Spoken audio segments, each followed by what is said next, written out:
Rachel Zegler, until recently, was considered one of Hollywood's brightest rising stars. Her performance in West Side Story, directed by Steven Spielberg, earned critical acclaim and launched her as an ascending star. She was charismatic, talented, and represented a new moment for the entertainment industry. Therefore, when Disney announced that she would be the new Snow White in a live-action adaptation, the decision seemed spot on, a young, Latina actress connected to the discourse of inclusion and diversity that the company had been promoting. However, what promised to be a modern fairy tale quickly turned into a public nightmare. The controversy began long before the film's premiere. In promotional interviews, Rachel adopted an unexpected tone when speaking about the project. Instead of highlighting respect for the 1937 classic and the importance of the role, she chose to criticize the original story. She said the prince was a stalker and that the plot was outdated, suggesting that the new version would have no room for a woman being saved by a man. She emphasized that her Snow White dreams of being a leader, not of finding true love. To part of the audience, this sounded like an affront to the legacy of the original film and to fans who grew up enchanted by that version. On social media, the actress's comments went viral quickly. The mocking tone with which she referred to the classic tale divided opinions, but the majority of reactions were negative. Instead of winning over new fans, Rachel sparked the animosity of many, including part of Disney's traditional fanbase. It didn't take long for the criticism to turn into public campaigns against the film, with hashtags calling for a boycott and questioning whether the actress was truly suitable for the role. The situation worsened further when Rachel, amid the controversies, took political stances on social media, making posts that further inflamed the debate. One of her tweets, in which she expressed support for the Palestinian cause, was particularly criticized for being posted shortly after an official Disney marketing campaign featuring her image. The timing was considered disastrous, especially because her co-star, Gal Gadot, is Israeli. Internally, there were reports that executives asked her to delete the post, but the actress refused. This amplified the discomfort within the studio, generating rumors of tensions between her and other members of the production. 18 hours dressed as an iconic Disney princess. I deserve to be paid for every hour it's streamed online. Oh, really? Are you struggling to pay your bills, Rachel? Steven Spielberg didn't pay you for your role in West Side Story. Disney didn't give you a good salary for, like, Shazam. Fury of the Gods. She is exactly everything we can't stand. I can also be having a lot of fun and at the same time wish people would stop sending me death threats. I know this has been said before, but this is truly the worst casting choice in the history of the film industry. There's something wrong with her. She's disturbed, she's unhappy, feminism and the patriarchy and about abortion, but the reality is she's just not stable, like most people in Hollywood. They're just not stable human beings. Big Mouth Rachel. With the controversies piling up, Rachel Zegler's public image began to transform drastically. What was once seen as authenticity started being perceived as arrogance. What seemed like a progressive stance became, for many, a hostile attitude toward Disney's own fanbase. And it was in this tense climate that the internet, relentless as always, began doing what it does best, satirizing. The actress became the target of fierce criticism, memes, parodies, and even reaction videos that went viral with thousands of negative comments. The peak of this backlash came when The Simpsons, one of the greatest symbols of American pop culture, decided to publicly mock the actress in an episode titled Snoke, a reimagining. The parody portrayed a fictional version of Rachel as a militant princess, obsessed with speeches about equity and completely disconnected from reality. In the plot, she ignores princes, snubs the kingdom's suitors, and ends up crying alone after the resounding failure of her film. The show's critique was harsh, direct, and impactful. By ridiculing the new Snow White and the actress's performance, The Simpsons echoed the general perception that already dominated social media. At the same time, the film hit theaters, and the disaster materialized in numbers. While other productions, like the Minecraft movie, raked in impressive figures in their opening weekend, Snow White struggled to gain traction. Empty screenings were filmed by YouTubers and influencers. Reports of theaters with only 2 or 3 spectators went viral on TikTok and X, formerly Twitter. One video, in particular, showed a young woman entering a 2 p.m. screening of Snow White alone and finding entire rows empty.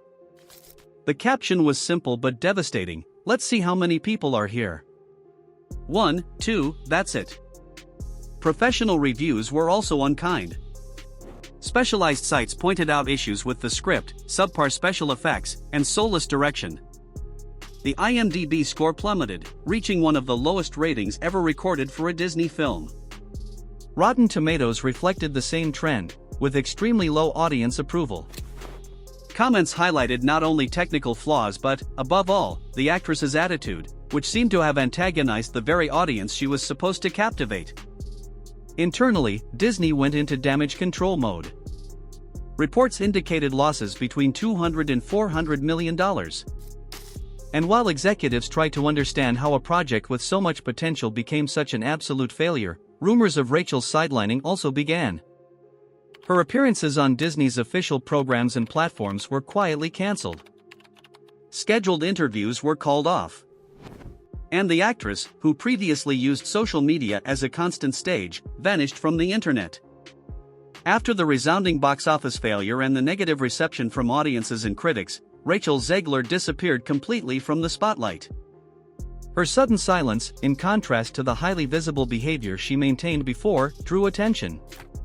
With no new social media posts, no public appearances, interviews, or statements, her absence seemed strategic or perhaps even imposed by industry insiders. Sources close to Disney claimed that the company decided to suspend all promotion involving the actress's name, fearing that her presence could further damage the brand's reputation. While Rachel remained absent, the impact of Snow White's failure reverberated throughout Hollywood. Directors, writers, and producers who once saw the young actress as a safe bet began to quietly back away. Projects that previously involved her stopped mentioning her. Rumors that she had been cut from future productions started circulating. Additions that used her name as a reference began replacing her with less controversial actresses. The pragmatic industry, as always, saw in Rachel not a promising talent anymore but an image liability. Beyond the professional impact, her personal life also began to unravel under the public's watchful eye. Her relationship with actor Josh Andres Rivera, previously showcased as a picture-perfect young couple, ended amid the media chaos. Gossip sites reported the breakup, and the news only heightened the perception that Rachel was in free fall. For many, she had lost not only the confidence of studios but also control over her own narrative. And as if all this weren't enough, Rachel's name returned to trending topics for a completely unexpected reason. A fake OnlyFans profile, created with AI-generated images, began circulating online. The montages were so convincing that thousands of people believed they were real. Although the account was quickly debunked, the episode laid bare how much her public image had deteriorated, to the point that a hoax of this magnitude seemed plausible to so many. At this point, the actress was no longer seen as a misunderstood star but as a figure who inspired antipathy, even among colleagues. During award shows and galas, the coldness between her and other celebrities was noticeable. A clear example was her appearance alongside Gal Gadot at the Oscars, where the lack of chemistry between the two was evident.